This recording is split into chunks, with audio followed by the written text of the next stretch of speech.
नमस्कार, स्वदेश न्यूज देख रहे हैं आप। मैं हूं आपके साथ ऋषभ सोनी और लेकर आया हूं छत्तीसगढ़ की खास डिबेट, जिसमें आज हम बात करेंगे शाह के दौरे की। केंद्रीय गृह मंत्री अमित शाह 7 से 9 फरवरी तक 3 दिवसीय दौरे पर छत्तीसगढ़ में है। उनका दौरा रायपुर समेत बस्तर जैसे नक्सल प्रभावित क्षेत्रों में शामिल रहा है, जहां वो सुरक्षा, विकास और नक्सलवाद विरोधी रणनीति पर समीक्षा बैठक करने वाले हैं। अमित शाह के दौरे का ये सबसे बड़ा और प्राथमिक मकसद नक्सलवाद को जड़ से खत्म करने की रणनीति को अंतिम रूप देना है। केंद्र सरकार ने मार्च 31, 2026 को नक्सलवाद से मुक्त भारत का एक समयबद्ध लक्ष्य रखा हुआ है और इसी लक्ष्य की समीक्षा के लिए उन्होंने छत्तीसगढ़ को चुना। वो हाई लेवल सिक्योरिटी मीटिंग्स लेंगे, जिसमें राज्य सरकार, पुलिस और केंद्रीय बलों की भागीदारी होगी। नक्सल प्रभावित क्षेत्रों में सुरक्षा बलों की रणनीति और संचालन को और तेज करने की रूपरेखा तैयार की जाएगी। अमित शाह न सिर्फ कार्यक्रमों में शामिल होंगे, बल्कि सुरक्षा बलों की फील्ड रिपोर्ट, एनकाउंटर्स और आत्मसमर्पण किए गए नक्सलियों की स्थिति पर विस्तृत जानकारी लेंगे। हाल ही में बस्तर के बीजापुर जिले में 51 नक्सलियों ने सरेंडर किया है, जो सुरक्षा बलों की सफलता को दर्शाता है। दौरे के मोर्चे पर एक सकारात्मक संकेत भी माना जा रहा है। इसके अलावा अमित शाह स्थानीय आदिवासी समुदायों से संवाद भी करेंगे, ताकि न केवल सुरक्षा बल्कि विकास का भी संदेश पहुंचे। यह रणनीति केवल सुरक्षा मोर्चे तक सीमित नहीं है, बल्कि स्थानीय युवाओं और परिवारों को मुख्यधारा से जोड़ने के उपायों पर भी केंद्रित है। शाह के दौरे में राजनीति के साथ सांस्कृतिक आयाम भी है। वो बस्तर पंडु महोत्सव जैसे सांस्कृतिक कार्यक्रमों में शामिल होंगे। स्थानीय जनता के मन में विकास और सुरक्षा के एक सकारात्मक संदेश को मजबूती देंगे। हमारे राष्ट्रीय गृह मंत्री जी का स्वागत करता हूं, अभिनंदन करता हूं। उनका दौरा जो है ऑफिशियल मीटिंग भी है और हमारा डेडलाइन है भारतीय जनता पार्टी की सरकार का, केंद्र सरकार का, राज्य सरकार का 31 मार्च तक हम नक्सलवाद को ख़त्म करेंगे। मैं उनका स्वागत करता हूँ। कल दिन भर की बैठकें हैं। बैठकों में LWE सब्जेक्ट पर भी बृहद बैठक है, जिसमें विभिन्न प्रदेशों के DGP और ACS होम आ रहे हैं। साथ ही साथ सेक्रेटरी होम, डायरेक्टर IB सभी लोग आ रहे हैं। दूसरी, बस्तर के डेवलपमेंट के विषय को लेकर भी उनके मन में बहुत चिंता है और उसके लिए भी कार्य योजना बनाने के लिए उन्होंने 4 महीने पहले ही कहा था। कार्य योजना के लिए विभिन्न एजेंसियों ने बहुत मेहनत की, बहुत काम किया है और कल जा करके उसका प्रेजेंटेशन है, जिसमें ये निर्णय हम सब मिलकर कर पाएंगे कि आने वाले समय में बस्तर को और अधिक उन्नत और अधिक लाइवलीहुड के साथ काम करने वाला क्षेत्र कैसे बनाया जाए।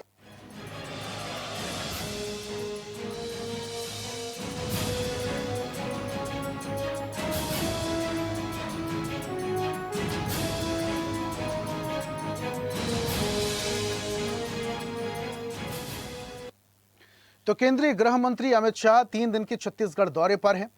इस दौरान जब वो रायपुर एयरपोर्ट पहुंचे, तो मुख्यमंत्री समेत तमाम अधिकारियों ने, तमाम नेता मंत्रियों ने उनका स्वागत किया। महत्वपूर्ण बात यह है कि केंद्रीय गृह मंत्री अमित शाह एक हाई लेवल मीटिंग लेने वाले हैं। डेडलाइन जो नक्सलवाद को खत्म करने के लिए तय की गई थी, उसको लेकर ये मीटिंग बहुत ज्यादा महत्वपूर्ण होने वाली है। लेकिन सुरक्षात्मक के साथ साथ सांस्कृतिक दौरा भी केंद्रीय गृह मंत्री का यह माना जा रहा है, क्योंकि वो बस्तर पंडुम में भी शामिल होंगे। इस पर हम चर्चा करेंगे। मेहमान हमारे साथ हैं वरिष्ठ पत्रकार डॉक्टर RK शुक्ला जुड़ रहे हैं। शुक्ला साहब, बहुत स्वागत आपका। और स्टेट एडिटर छत्तीसगढ़ के डॉक्टर संजय शेखर भी हमारे साथ थोड़ी देर में जुड़ेंगे। संजय जी, आपका भी बहुत स्वागत करता हूं और इस चर्चा की शुरुआत RK साहब आपसे ही करता हूं मैं। इससे पहले भी शाह छत्तीसगढ़ दौरे पर थे और उस दौरान DGP IGP बैठक में भी छत्तीसगढ़ की पुलिसिंग को किस तरीके से सुदृढ़ मजबूत किया जाए, उसको लेकर फैसले लिए गए। उसके बाद खबर आती है कि रायपुर में कमिश्नर सिस्टम लागू कर दिया गया है। अब पुलिसिंग जो है वो और ज्यादा सख्त हो गई है अपराध को लेकर। एक टारगेट और सेट किया था गृह मंत्री ने मार्च 2026 का, लाल आतंक को जड़ से खत्म करने का। और जैसे कि लगातार हम कार्रवाइयां देख रहे हैं, अभी हाल ही में 51 नक्सलियों ने सरेंडर किया। हमारे जवानों को एक पहाड़ से नक्सलियों की जो हथियार बनाने की वर्कशॉप थी वो भी मिली है। लगातार ये कार्रवाइयां हो रही हैं, जिससे लाल आतंक लगातार सिकुड़ता जा रहा है। ये जो बैठक होने वाली है और केंद्रीय गृह मंत्री के इस दौरे को आप कैसे देखते हैं? देखिए, नक्सलवाद हो, आतंकवाद हो, उग्रवाद हो, ये तीनों ही देश के लिए एक नासूर है और ये देश को अंदर से खोखला करते हैं।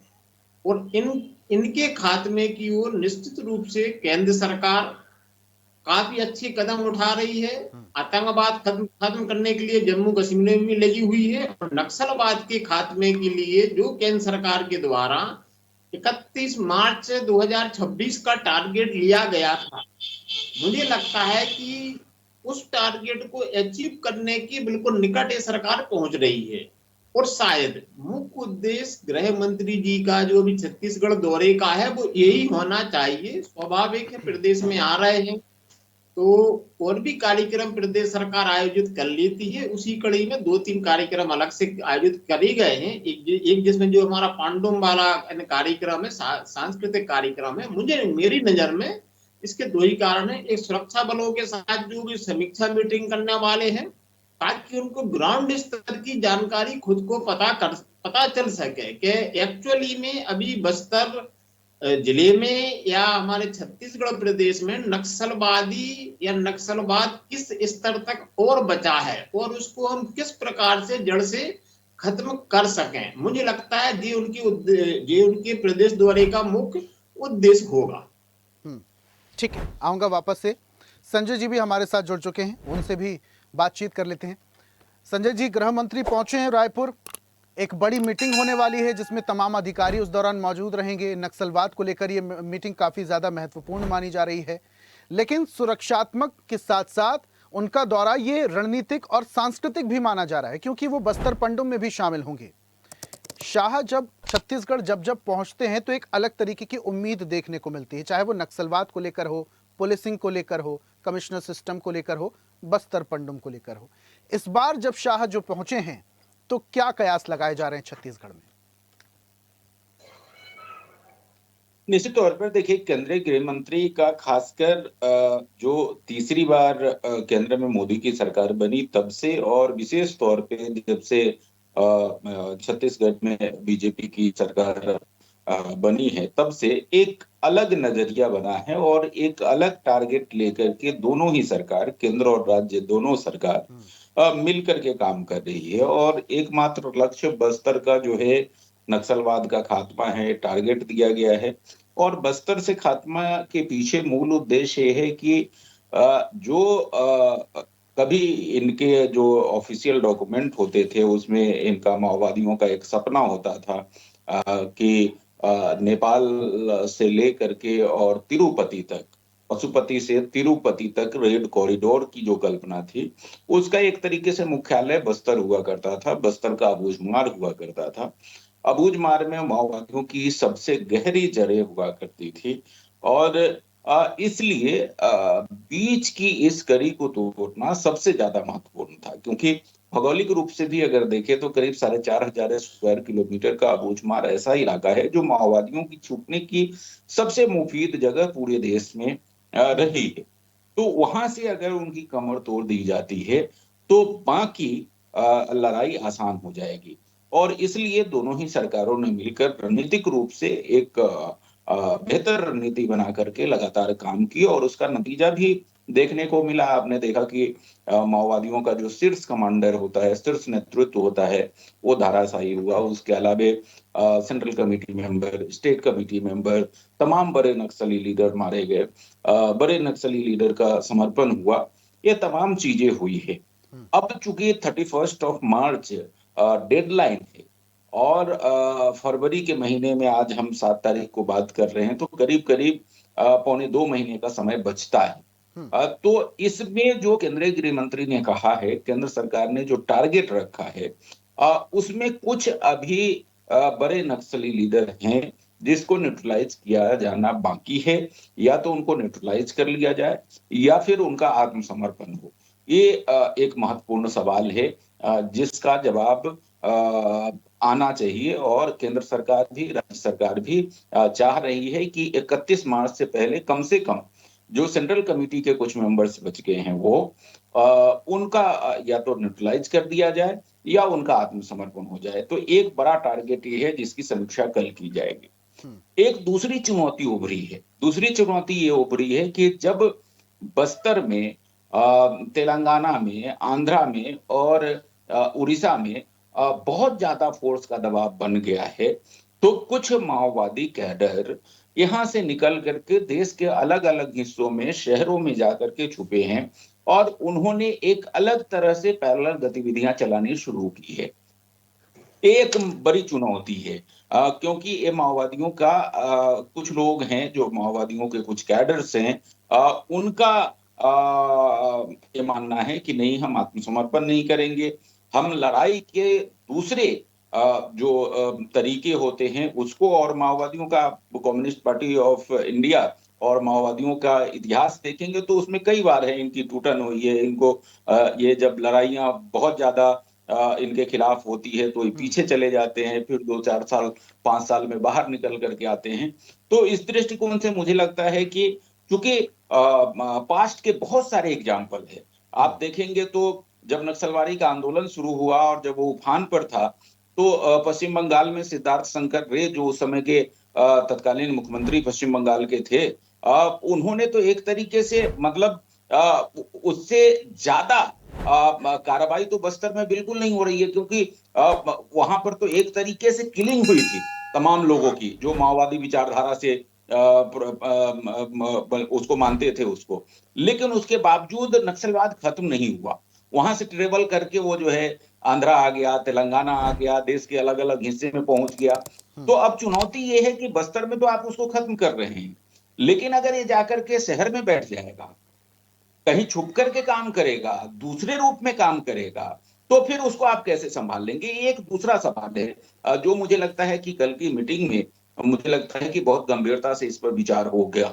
और जहां तक आपने सांस्कृतिक बात की, तो वो एक तो वो एक बहाना है और एक संदेश देने की भी बात होती है, चूंकि बस्तर पन्नू मार रहे हैं, बस्तर में हो रहा है, उनको बस्तर के लोगों को मुख्य धारा में जोड़ना है, तो संदेश देने का एक बहुत महत्वपूर्ण मंच होता है, सांस्कृतिक मंच है। और वहां से गृह मंत्री अगर कोई संदेश देते हैं माओवादियों को भी और वहां के लोगों को भी, तो उसके अपने इम्पैक्ट होते हैं, उसके अपने प्रभाव होते हैं। तो इस दृष्टिकोण से वहां आ रहे हैं। तो कुल मिलाकर के 3 दिन का दौरा छत्तीसगढ़ के दृष्टिकोण से अगर देखें तो मुझे लगता है कि बहुत महत्वपूर्ण है, बिल्कुल। लेकिन जो चुनौतियां हैं उससे भी निपटनी होगी। जी, ये दौरा तो काफी ज्यादा महत्वपूर्ण है। ठीक है, शुक्ला जी का मैं रुख कर लेता हूं। शुक्ला जी, संजय जी बड़ी माकूल बात कर रहे थे कि अक्सर देखा गया है नक्सलियों का सफाया किया जाता है, बहुत सारी संख्या में वो सरेंडर कर देते हैं और उसके बाद शांत माहौल हो जाता है, कुछ समय बाद वापस से निकलने लगते हैं। अगर ये नक्सली जंगल छोड़कर शहरों में आ गए तो चुनौती और बढ़ जाएगी। कहने का मतलब यह है कि सरकार ये जरूर कह रही है कि नक्सली अगर बोली की भाषा समझेंगे तो बोली की भाषा में समझाएंगे, गोली की भाषा में समझेंगे तो गोली की भाषा में समझाएंगे, लेकिन नक्सलियों को तो खत्म कर दिया जाएगा। अगर ये नक्सलवाद की विचारधारा को खत्म ना किया तो ये बार बार आएंगे। ये एक बड़ी चुनौती हो सकती है। देखिए, संजय जी की है ना सभी बातों से मैं 100% सहमत हूँ। निश्चित रूप से नक्सलवाद एक विचारधारा है और उस विचारधारा को मानने वाले वो अभी भी काफी लोग हमारे देश में हैं। अब चाहे वो अर्बन में हो या रूरल में हो, अब वो डायरेक्ट नक्सलवाद के रूप में हो या अप्रत्यक्ष रूप से कहीं न कहीं उस विचारधारा को बढ़ाने वाले हो, इससे इनकार नहीं किया जा सकता। और जब जब भी नक्सलवाद ही नहीं, नक्सलवाद हो, उग्रवाद हो, आतंकवाद हो, जब इनको हम बाई फोर्स या गोली के दम पे दबाने का प्रयास करते हैं तो जो कुछ समय के लिए एज ए स्लीपर सेल, इनको मैं स्लीपर सेल शब्द करूंगा, स्लीपर सेल के रूप में ये ना विभिन्न स्थानों पर या विभिन्न प्लेसेस पर जाके जहां इनको थोड़ा सा आश्रय मिलता है या जहां इनकी विचारधारा का एक समूह मिलता है, वहां जो छुप जाते हैं। और जैसे ही सरकारों के द्वारा, कोई भी सरकार हो, आज की सरकार हो या पूर्ववर्ती सरकार रही हो, क्योंकि मैं नक्सलवाद, उग्रवाद और आतंकवाद को मैं पार्टियों में नहीं बांटता, मैं इनको देश के नजरिए से देखना का प्रयास करता हूं। पूर्व की सरकारों ने भी जब जब इन 3 चीजों को उखाड़ने का प्रयास किया, सफलता मिली नहीं मिलती वो अलग चीज है। अभी की जो सरकार कर रही है उसका भी यही प्रयास है कि जो है ना प्रत्यक्ष नक्सलवादी हैं वो तो बस्तर से या छत्तीसगढ़ से या उसके जो है ना पड़ोसी राज्य हैं, आंध्रा है, तेलंगाना है, उड़ीसा है और मध्य प्रदेश भी है। मध्य प्रदेश को भूला नहीं जा सकता। मध्य प्रदेश के भी 2-3 जिलों में ये विचारधारा के लोग आज भी पाए जाते हैं। वो प्रत्यक्ष नक्सलवाद की गतिविधियों में इन्वॉल्व नहीं है, पर उनकी विचारधारा अभी भी कहीं न कहीं मेल मिलाप उनका होता है। तो सभी बालाघाट मुख्य है, सरकारों ने अपने बालाघाट मुख्य है मध्य प्रदेश में। जी हाँ, बालाघाट है, मंडला भी उसमें शामिल है, कुछ मंडला का बेल्ट भी आता है, बिल्कुल। बालाघाट भी आता है। वही बोल रहा था कि और भी देश के प्रदेशों में या जिलों में इस विचारधारा के लोग आज भी हैं, इससे इनकार नहीं किया जा सकता। सरकार को चाहिए कि 31 मार्च तक जो इनका प्रत्यक्ष टारगेट है उसको अचीव करें। मेरी शुभकामनाएं, आशा मैं भी करता हूं। उसके साथ ही साथ ये भी देखने की आवश्यकता है कि छत्तीसगढ़ के बाहर भी जो भी और भी हमारे देश के प्रदेश हैं जहां इस प्रकार की विचारधारा के लोग पाए जाते हैं, उन पे भी कड़ी निगरानी रखी जाने की आवश्यकता है। क्योंकि जब तक आप किसी दोष को जो है ना जड़ से खत्म नहीं करोगे, उसमें बीच बीच में पत्तियां उत्पन्न होती रहेंगी, शाखाएं निकलती रहेंगी। तो आवश्यकता है जड़ से खत्म करने की। बिल्कुल माकूल बात आप कर रहे हैं, लेकिन सर एक बात मैं आपसे और समझना चाहूंगा। अगर मैं विपक्ष की बात करूं तो विपक्ष का तो दायित्व है सवाल उठाना। कोई भी काम सरकार अच्छा या बुरा करे उस पर सवाल विपक्ष उठाएगा ही, लेकिन जब इस तरीके के सवाल जनता उठाने लगे, वहां के बाशिंदे उठाने लगे, अभी कुछ समय पहले हमने देखा हसदेव अरण्य में जिस तरीके से कुछ पेड़ों की कटाई जब हुई तो वहां के जो आदिवासी थे वो सड़कों पर आ गए थे, पेड़ों से चिपकने लगे थे, आंदोलन करने लगे थे, प्रदर्शन करने लगे थे। एक वीडियो और ज्यादा वायरल हो रहा था जब वहां पर पेड़ों की कटाई थी तो लोगों का वहां पर यह कहना था कि अगर इसी तरीके से हमसे अगर हमारे जंगल जमीन अगर छीनी गई तो हमें हथियार उठाने में ज्यादा वक्त नहीं लगेगा। तो क्या सरकार को अब इस ओर भी सोचने की बहुत ज्यादा जरूरत है, क्योंकि नक्सलवाद को तो खत्म कर दिया, लेकिन ऐसी विचारधारा वापस से न पनपे और उनको भी संतुष्ट संपूर्ण किया जाए, इस ओर भी सरकार को ध्यान रखना होगा। देखिए, इसके 2 से 3 एंगल या दृष्टिकोण अलग अलग हैं। पहला है कि कोई भी मनुष्य हो, सिस्टम हो, प्रणाली हो, कभी परफेक्ट नहीं होती और एक सिस्टम से आप सबको संतुष्ट नहीं कर सकते।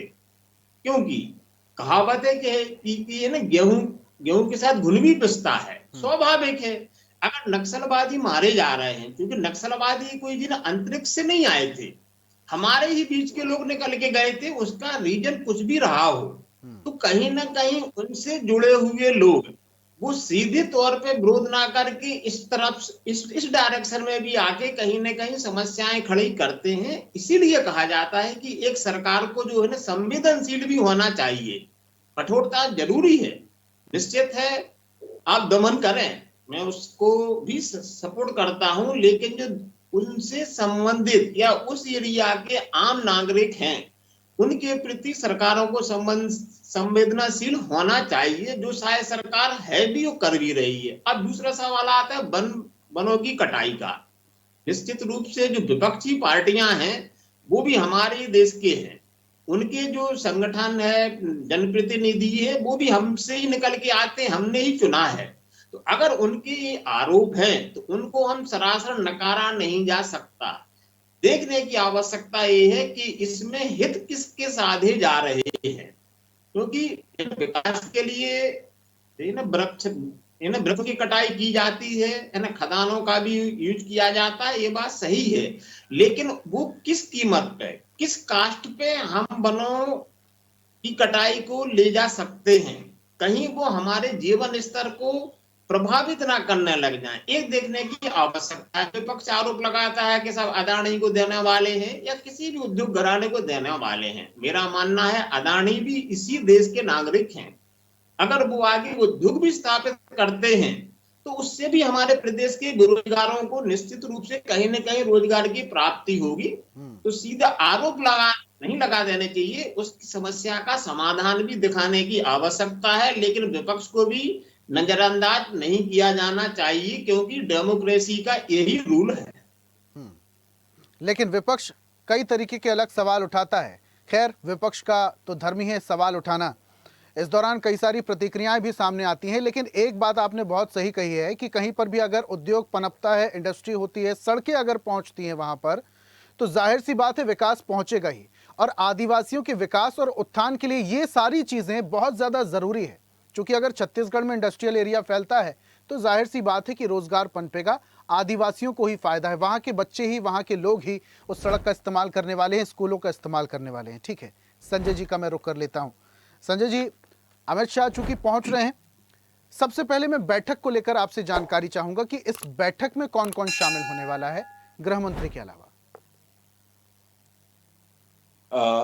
देखिए, मैं आपके सीधे सवाल का जो जवाब दूं उससे पहले जो अभी चर्चा आप कर रहे थे उस पे एक आधा मिनट में बोलना चाहूंगा। देखिए, विकास की जो परिकल्पना है, कोई जरूरी नहीं है कि हमारे लिए जो विकास हो वो बस्तर में बैठे हुए, अबूझमाड़ में बैठे हुए आदिवासी की भी वही जरूरत है। आपको इस बात को समझना पड़ेगा और इस बात को समझते हुए आपको वहां के लिए नीतियां बनानी पड़ेगी।